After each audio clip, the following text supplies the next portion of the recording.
आज हम समय में पीछे चलेंगे और आजादी के 20 साल बाद वाले भारत की एक ऐसी झलक देखेंगे जो आपकी आंखों में आंसू और चेहरे पर मुस्कुराहट ला देंगी। साथ ही एक दुर्लभ black and white interview film से ये भी देखेंगे कि उस दौर के भावी युवा भारत के बारे में क्या सोचते थे। तो साल 1967, देश को आजाद हुए 2 दशक बीत चुके थे, लेकिन युवा भारत अब भी अपने पैरों पर खड़ा होने के लिए संघर्ष कर रहा था। यह वो दौर था जब अपने सपने तो बड़े थे लेकिन साधन कम, उम्मीदें बड़ी थी लेकिन रास्ते कम, घर में बच्चे ज्यादा थे लेकिन रोटियां कम, खेतों में किसानों को पसीना बहाना ज्यादा पड़ता था लेकिन फसलों को पानी मिलता बहुत कम।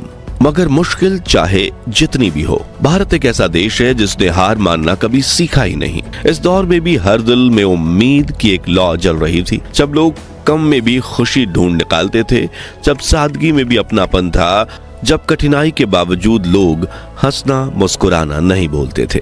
मित्रों, सबसे पहले हम उस दुर्लभ इंटरव्यू सीरीज की बात करते हैं जिसे भारत सरकार के फिल्म डिवीजन ने आजादी के 20 साल बाद तैयार किया था। इस डॉक्यूमेंट्री के डायरेक्टर एस.एन.एस.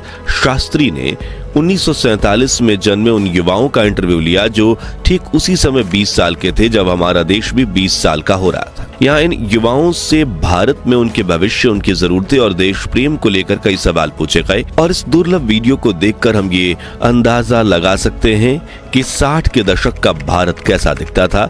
उस वक्त के युवा किन सपनों के साथ जी रहे थे और वे आने वाले भारत को कैसा देखना चाहते थे। सबसे पहले शास्त्री जी ने जब एक युवक से पूछा कि आपके लिए आजादी का मतलब क्या है, तो उन्होंने ये जवाब दिया, आजादी का मतलब है स्वतंत्रता, अपने आप को आजाद रखना, किसी के अधीन नहीं रखना।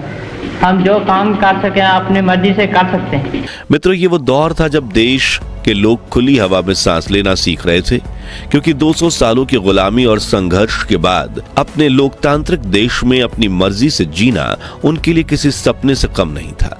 देश में सिनेमा, शास्त्रीय संगीत, पश्चिमी डांस, शिक्षा, स्वतंत्रता लोकप्रिय हो रही थी और ये देश के युवा जो भारत का भविष्य लिखने वाले थे। कुछ युवक देश के लिए मर मिटने को तैयार थे और भारतीय सेना में जुड़ना चाहते थे, तो कुछ देश से बिल्कुल भी प्यार नहीं करते थे। Well, I don't know how you could ask me a question like that because I'm an Indian and India means everything to me. I'm a part and parcel of India. India is a part of my life. एक लड़की से पूछा गया कि आप भारत में किस तरह भारत को देखती हैं, तो उसने कहा, मैं भारत के बारे में सोचती हूँ जब मैं लोगों को राशन और बस पकड़ने के लिए लंबी कतारों में देखती हूँ, तब मैं भारत के बारे में सोचती हूँ। जब मैं लोगों को लोकल ट्रेन में दरवाजे पर लटकते देखती हूँ, मैं भारत के बारे में सोचती हूँ। जब मैं सिनेमा में इवनिंग शो देखने जाती हूँ और हाउसफुल का बोर्ड देखकर डबल प्राइस में टिकट खरीदती हूँ। आगे शास्त्री जी ने जब गांव और शहर के युवाओं उनकी जरूरतों के बारे में पूछा, तो कुछ ने कहा कि मेरे पास बहुत पैसे हैं और कुछ ने अपनी जरूरतें बताई। हमें 2 चादरें चाहिए और 2-3 कमीजें हों और एक आधा कमीज या चादर आने जाने के लिए। वहीं एक किसान के बच्चे ने ट्रैक्टर खरीदने की इच्छा जताई। मुझे ये मालूम होता है कि हम एक जोड़ी बैलों के साथ जमीन को अच्छी तरह नहीं खोद सकते। इसको खोदने के लिए तो अच्छी मशीनें या ट्रैक्टर होने चाहिए। आगे शास्त्री जी देश की गहराइयों में मौजूद गांव में पहुंचे और 1947 में जन्मे लड़के से पूछा, हिंदुस्तान के राष्ट्रपति कौन हैं? स्कूल गए पढ़ने के लिए? पढ़ने नहीं गए। हिंदुस्तान के राष्ट्रपति कौन है मालूम है? पता नहीं है। प्रधानमंत्री का नाम जानते हैं? मालूम नहीं है। अपने मध्य प्रदेश के मुख्यमंत्री के बारे में जानते हैं? नहीं मालूम। वहीं शहर में रहने वाले अमीर बच्चों ने बताया कि आप रिश्वत देकर कॉलेज में एडमिशन ले सकते हैं, जबकि एक बच्चे ने टेक्निकल एजुकेशन लेकर मैकेनिक बनने का सपना बताया। अब देखिए, उस दौर में ना तो बैठकर काम करने वाली ज्यादा नौकरियां थीं और ना ही रोजगार से ज्यादा अवसर, इसलिए उस वक्त श्रम को ही रोजी रोटी का सबसे बड़ा साधन माना जाता था, यानी जो जितनी मेहनत करेगा उतनी रोटी कमाएगा। क्या आपने कभी सोचा कि उस दौर में लड़कियां कितनी सुरक्षित महसूस करती थी? अगर हाँ, तो ये युवती आपको जवाब देगी। एक लड़की गई, कुछ ऐसा शिट्टी बिट्टी बजाई, ऐसा इतना भी कहे वो अच्छा है, ठीक है, लेकिन ना आजकल के लड़के क्या करते हैं, बस आते हैं, धक्का देते हैं और भी कुछ करते हैं और भी बड़ी बुरी मिस्चिफ करते हैं। एक युवक ने बताया उसे कैसी जीवन साथी चाहिए। वहीं एक कॉन्फिडेंट लेडी ने ये बताया कि अपने प्रेमी के साथ बिताए हुए वो पल कैसे थे और एक शर्मा गई। Whenever I'm off flight, we usually go out together, to the movies or dancing. Film division ने आगे इन युवाओं से उनके भविष्य के बारे में पूछा, जिसे लेकर कुछ के बड़े सपने थे तो कुछ के मासूम। मैं एक सरकारी नौकरी देखूंगा, अगर सरकारी नौकरी ना भी मिली तो मैं आर्मी में चला जाऊंगा। एक युवक ने एयरफोर्स में टेस्ट पायलट बनने का सपना बताया, जबकि एक सिर्फ फीटर बनना चाहता था। वैसे जी मैं एक अच्छे किस्म का फीटर बनना चाहता हूँ। वहीं एक खूबसूरत युवती ने जब अभिनेत्री बनने का सवाल किया तो उन्होंने ये कहा, देखिए हीरोइन बनना तो मैं अच्छा समझती हूँ, नहीं ऐसा नहीं, लेकिन मेरे लिए वो बात नहीं है, मैं नहीं बन सकूंगी। लेकिन उस दौर में भारत कितनी प्रगति पर था, इसे लेकर युवक ने कहा, मुझे लगता है कि जब मैं देश में बड़ी बड़ी फैक्ट्री बनते देखता हूं, मुझे अच्छा लगता है जब वहां फर्टिलाइजर्स बनाए जाते हैं, इससे खेती ज्यादा होगी और हमें और खाना मिलेगा। फैक्ट्रीज बनने से बिजली भी पैदा होगी, जिसमें और भी इंडस्ट्रीज शुरू होगी, ज्यादा प्रोडक्शन होगा और लोग ज्यादा खुश रह पाएंगे। ये वो दौर था जब देश में गर्भ निरोधक के इस्तेमाल से लोग कतराते थे, इसलिए हर घर में सैकड़ों बच्चे होते थे, खासकर ग्रामीण इलाकों में, जैसे कि ये लड़की अपने भाई बहनों के बारे में बता रही है। हम घर में 13 महीने हमारी मजदूरी पूर्ति नहीं है साहब। 9 भाई बहन, 1-2 भाई इतना बड़ा है, एक भाई इतना बड़ा, एक भाई इतना बड़ा, एक भाई इतना बड़ा, एक बहन इतनी बड़ी, एक बहन इतनी बड़ी, एक बहन गोदी में। ये वो दौर था जब शहर में रहने वाले युवा अपने लिए खुद जीवन साथी का चुनाव करने की दिशा में आगे बढ़ रहे थे। कौन सिलेक्ट करेगा? ओह देखिए अगर मुझे अच्छा लगा, दिख पड़ा, अच्छा पढ़ा लिखा है, नेचर अच्छा है तो मैं भी कर सकूंगी, अगर मुझे भी कुछ उसके लिए फीलिंग्स हो गए तो। जबकि ग्रामीण इलाकों में बच्चे बाल विवाह के बोझ तले दबे थे, जैसे कि इस लड़की की कहानी सुनकर आपकी आंखों में आंसू आ जाएंगे। शादी हो गई? हो गई सर। कब हुई? 12 साल हो गया। वक्त तुम्हारी उम्र क्या थी? 8 साल। कितनी बड़ी थी? इतनी बड़ी थी सर। कोई बात याद है शादी की?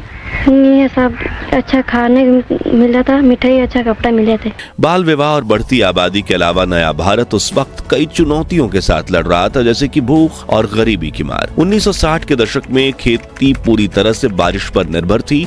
हालांकि सरकार ने नदी घाटी योजना शुरू की थी और नदी पर बांध बनाने में 173 परियोजनाओं की ये शुरुआत थी और ये एशिया की सबसे बड़ी गवर्नमेंट स्कीम थी, जिसमें दामोदर घाटी योजना, भाखरा नागर, हीराकूट, लोअर भवानी, तुंगभद्रा और काकरपारा डैम शामिल थे, जिनके पूरे होने से देश में अकाल की समस्या कम हो जाती। हालांकि धनराशि की कमी की वजह से इस परियोजना को खत्म होने में कई दशक लगने थे। ऐसे में बारिश ठीक से ना होने पर खेत सूख जाते थे और लोग रोटी के एक टुकड़े के लिए तरसते थे।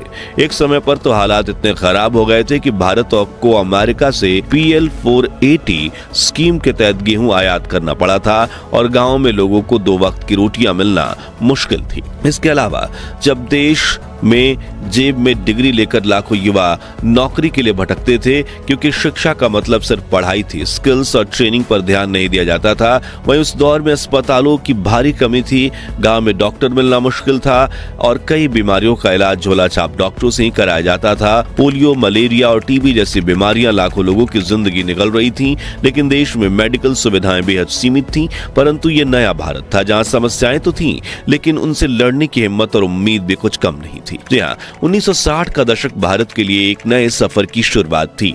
देश और देशवासियों के लिए 200 सालों की गुलामी के संघर्ष से मिले घाव अब भी भरे नहीं थे। आजादी के बाद भारत ने एक नई राह चुनी, आत्मनिर्भरता, विकास और तरक्की की राह। चारों ओर बदलाव की लहर उठ रही थी। कहीं सड़कों पर बढ़ती चहल पहल थी तो कहीं खेतों में पहली बार ट्रैक्टर की आवाज गूंज रही थी।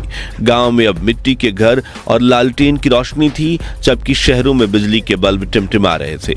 एक तरफ रेडियो पर लता मंगेशकर और मोहम्मद रफी के गाने बज रहे थे तो दूसरी तरफ अखबारों में दुनिया बदलने की कहानियां छपती थी। इसी बीच सन 1962 में चीन और 1965 में पाकिस्तान के साथ हुए युद्ध ने भारत को गहरी चोट पहुंचाई। देश ने पंडित जवाहरलाल नेहरू और लाल बहादुर शास्त्री जैसे 2 काबिल प्रधानमंत्रियों को खोया था, मगर हार मानना अब हमारे खून में अब भी नहीं था और देश की राजनीतिक कमान संभाली आयरन लेडी और दुर्गा मां के नाम से जानी जाने वाली युवा नेता श्रीमती इंदिरा गांधी ने। इस दौर में सरकारी फैक्ट्रियों की चिमनियां धुआं छोड़ रही थीं, खेतों में हरित क्रांति की शुरुआत हो रही थी और भारतीय युवाओं की आंखों में बेहतर भविष्य के सपने पल रहे थे। लेकिन इस दौर की असली कहानी सिर्फ इतिहास की किताबों में नहीं बल्कि उन लोगों के जीवन में थी जिन्होंने इसे जिया। शाम में सफर करने वाले मजदूर, गांव से शहर तक बस में सफर करने वाले छात्र और मिट्टी के घरों में लालटेन की रोशनी में पढ़ाई करने वाले बच्चे, यही असली भारत की छवि थी।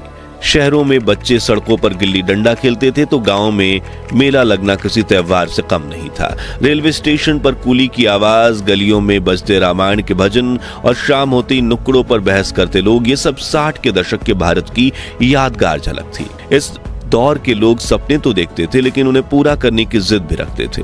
हर माँ बाप की एक ही ख्वाहिश थी कि बेटा पढ़ लिख कर काबिल आदमी बने और इसी सपने को पूरा करने के लिए हर गली, हर मोहल्ले के हर घर में एक नया संघर्ष चलता था। माता पिता अपनी जरूरत का गला घोटकर बच्चों को पढ़ाते थे।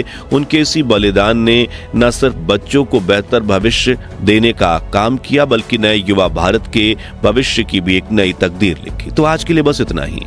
आपको आजादी के 20 साल बाद नए प्रगतिशील भारत की ये छवि कैसी लगी? अगर आपको चुनने का मौका मिलता तो आप अपना बचपन अभी बिताना चाहते या फिर 1960-70 के दशक में? कमेंट में बताइए। ये पेशकश पसंद आई हो तो वीडियो को लाइक शेयर कर 11,000 लाइक्स को जरूर करवा दीजिए और ऐसे ही दिल छूने वाले वीडियोस के लिए हमारे चैनल को सब्सक्राइब करके पास वाली घंटी जरूर बजा दीजिए। जय हिंद, वंदे मातरम।